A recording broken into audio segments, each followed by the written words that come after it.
Saint-Louis Ndar en Wolof, souvent appelé Saint-Louis du Sénégal, avec une population estimée à 944 550 habitants en 2015, est l'une des plus grandes villes du Sénégal. Historiquement, c'est aussi l'une des plus importantes, comme en témoigne son inscription sur la liste du patrimoine mondial de l'UNESCO en décembre 2000. Avec une superficie de 19 044 km², Saint-Louis faisait partie des 4 communes historiques du Sénégal, à statut de département français. Frontalier avec la Mauritanie, la ville de Saint-Louis se trouve à l'embouchure du fleuve Sénégal, à 264 km au nord de la capitale du pays, Dakar. La pêche, première activité de cette communauté, fait d'elle l'une des plus importantes de l'Afrique de l'Ouest, dans ce secteur avec plus de 4000 équipages. Gendar étant le quartier des pêcheurs où vivent plus de 25 000 personnes. C'est justement dans cette ville que THP The Hunger Project, une organisation dont le but est de vaincre la faim par l'engagement communautaire, a jeté son dévolu pour réussir son pari. La commune de Gandon, située dans le département de Saint-Louis, dans l'arrondissement de Grao. Cette localité compte 46 462 habitants, avec 51% d'hommes et 49% de femmes, a accueilli le projet de construction de l'épicentre dans le village de Sanar. L'épicentre de Sanar couvre une population de 19 165 habitants, majoritairement composée de 2 ethnies que sont les Peuls et les Wolofs. Ce lieu, fondé en 2002, et son bâtiment, construit en 2008.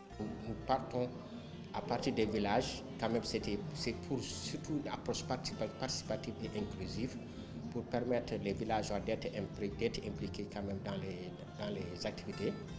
Au niveau de chaque village, par exemple, il y a un point focal de la sécurité alimentaire, il y a un point focal de la microfinance, un point focal de suivi et évaluation qui est chargé de collecter toutes les données qui sont transmises au niveau de l'épicentre lors des réunions trimestrielles. Ensuite, il y a un rapport qui nous parvient au niveau du bureau. Donc, c'est créer une émulation, quand même, permettre à tout le monde d'être impliqué.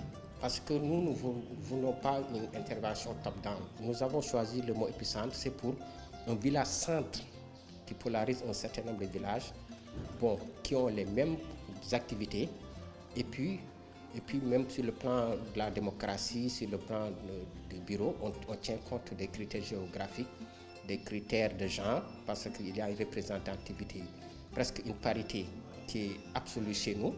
Les femmes sont très représentées au niveau des organes, de décision, que ce soit le comité directeur, le bureau exécutif et les commissions. Après 17 ans de compagnonnage, l'heure est venue de donner à l'épicentre de Sanar son indépendance, afin qu'il puisse voler de ses propres ailes. Dans leur jargon, c'est ce qu'on appelle l'autosuffisance. Hunger Project et ses partenaires, que sont les investisseurs venus d'Australie, vont ainsi célébrer cet événement. Une activité qui s'est tenue durant 2 jours, les 26 et 27 juillet 2019. Et c'est le jeudi 25 juillet vers 14 h que l'équipe de THP et ses partenaires ont quitté Dakar, direction Saint-Louis. Après 4 h et 11 minutes de trajet, la délégation arrive à destination. Chaque groupe rejoint son hôtel en attendant le 26 pour démarrer les activités. La mairie de Gandon, première destination de Hunger Project et ses partenaires. C'est aux environs de 10 h 45 que l'équipe est arrivée sur les lieux. Elle est accueillie par les autorités locales, place ensuite aux échanges. Après ces lieux, cap sur Ndiabentoubé, un des villages que polarise l'épicentre de Sanar.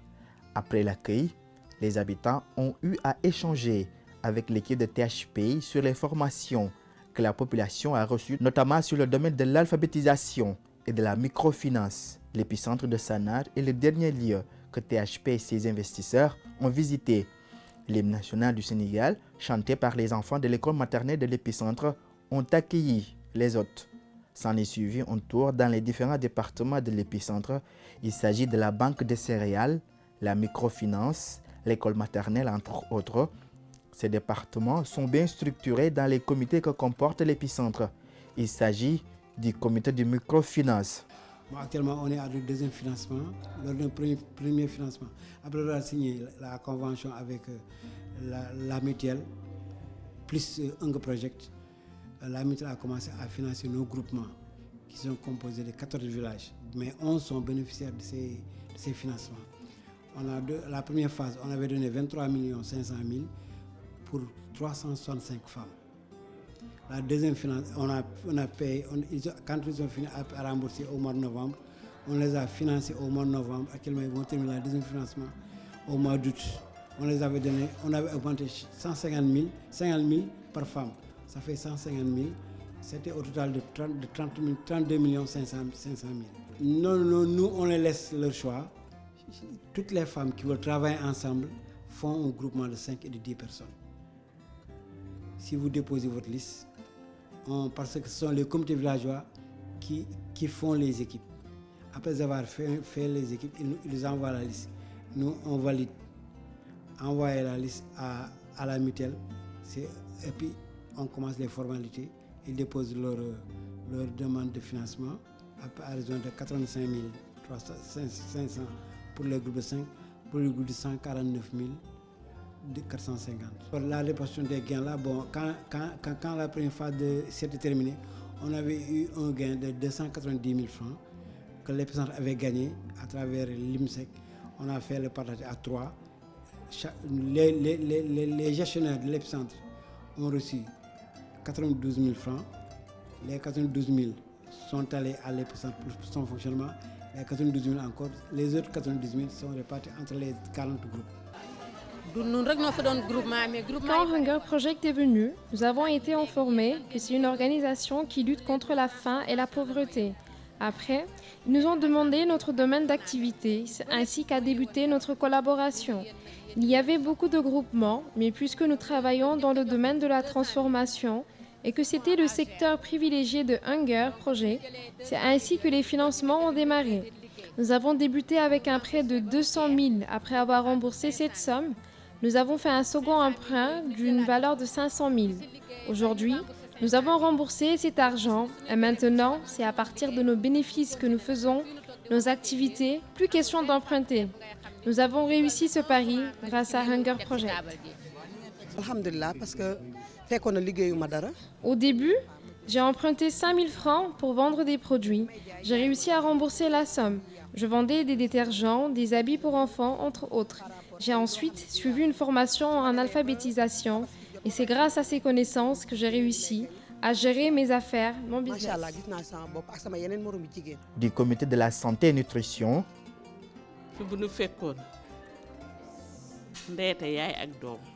nous étions dans un état assez particulier. Ici, les femmes enceintes n'avaient pas l'habitude d'aller à l'hôpital durant leur grossesse. La malnutrition, n'en parlons même pas. Le paludisme était très fréquent puisque les populations ne dormaient pas sous un moustiquaire imprégné.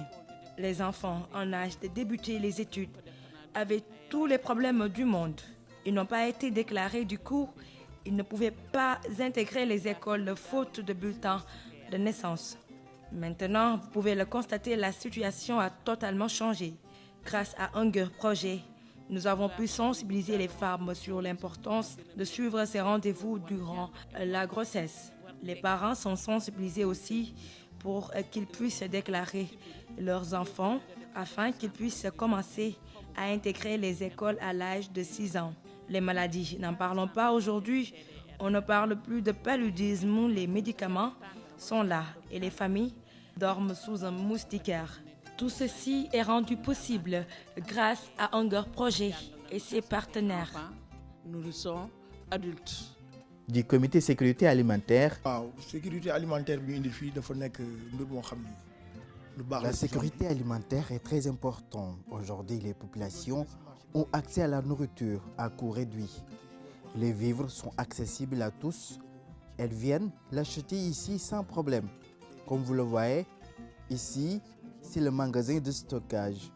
Nous allons dans certaines localités comme Koki pour acheter du riz et du mil. Et c'est grâce à un projet que nous avons pu fournir les populations tout ce dont elles ont besoin en matière de vivres. Après l'achat, nous allons distribuer les vivres dans certains villages de l'épicentre qui vont ensuite se charger de la vente. Après, nous allons récupérer l'argent et sans plus tarder, recharger les magasins. C'est ainsi que nous travaillons. genre et promotion de la femme. Comme actrice de développement là. Je suis actrice de développement et j'ai dirigé les groupements de la localité de Koki. Mais comme vous le savez, c'est grâce à Hunger Project que j'ai renforcé mes capacités, surtout en leadership. Après l'obtention d'un terrain de construction, Hunger Project a construit une épicentre pour la commune de Koki. J'ai commencé à intégrer petit à petit les instances décisionnelles. J'étais membre du conseil municipal, puis du conseil départemental, jusqu'au niveau national, à savoir le Conseil économique, social et environnemental. Dans cette instance, on m'a recruté comme persona qualifié, c'est-à-dire quelqu'un qui est qualifié sur son domaine. Bientôt, nous allons fêter l'autosuffisance de l'épicentre de Koki. Nous sommes prêts à passer cette étape. J'ai formé beaucoup de femmes, même celles qui sont ici à Sannar, juste pour vous dire que nous sommes fin prêts.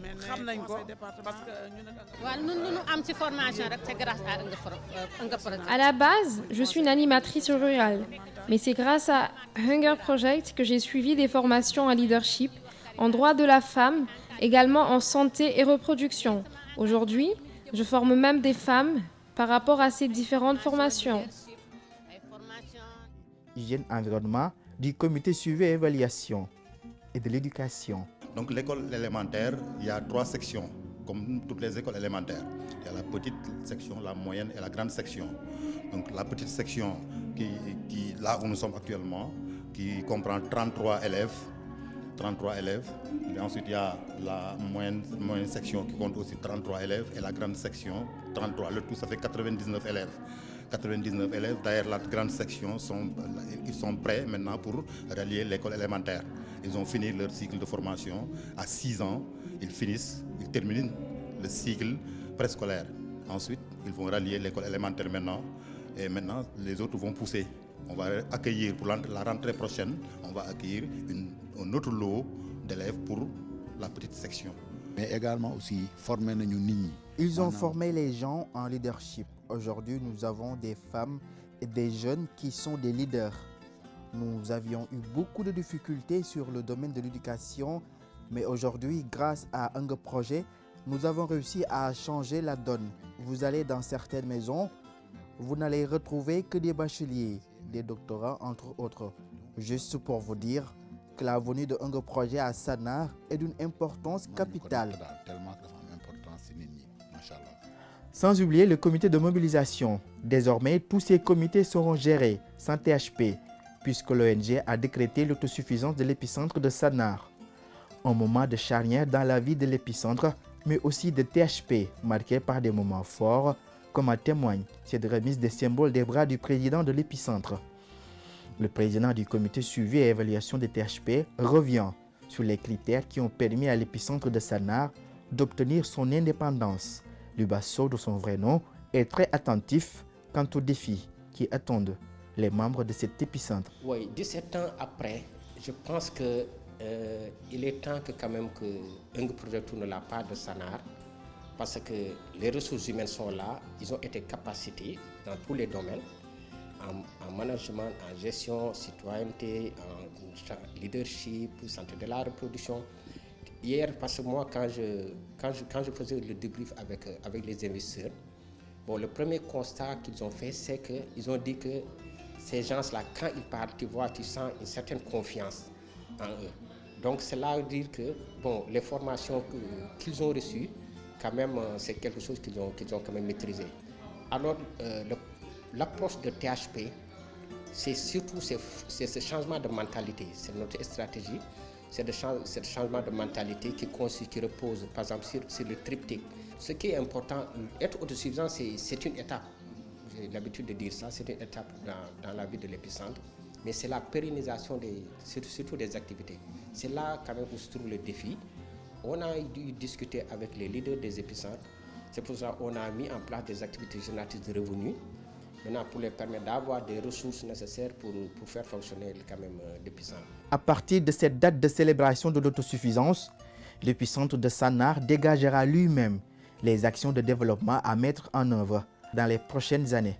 Le président de l'épicentre de Sannar en est bien conscient et compte relever ce défi. Nous sommes fin prêts parce que nous avons assez de bagages, nous sommes assez outillés mentalement, vraiment, et puis économiquement, je peux dire, parce que par exemple, nous avons assez de matériel AGR, peut-être on va tout faire pour essayer de rehausser ça. Ensuite, il y a par exemple des petites sommes pour la microfinance qui sont logées dans les mutuelles, que nous allons essayer de prendre pour pouvoir créer d'autres activités génératrices de revenus pour faire fonctionner ici. Ensuite, ces partenaires que vous avez vus aujourd'hui venir fêter avec nous, les Australiens, peut-être ils seront là, comme peut-être aussi ils peuvent nous laisser pour aller faire ce qu'ils ont fait ici à Sanar, à d'autres épicentres. Mais par rapport à tout cela, nous allons nous battre pour avoir d'autres partenaires comme eux, ou bien des partenaires plus performants qu'eux. Donc vraiment, la pérennisation de ce qu'il y a aujourd'hui, vraiment c'est notre souci majeur. C'est notre souci majeur, pérenniser ce qu'il y a aujourd'hui, faire tout pour relever le défi de l'autosuffisance, la pérennisation des actions déjà acquises. Mais l'épicentre ne sera pas seul dans ce combat, puisque les autorités locales comptent apporter sa pierre à l'édifice. Nous avons souscrit une convention avec l'épicentre de Sanar. Nous sommes inclus dans la gestion de l'épicentre. Nous, je veux dire la commune, à sa tête, Madame le maire Khoudiambaye et tout le conseil municipal. Nous avons une convention qui nous lie.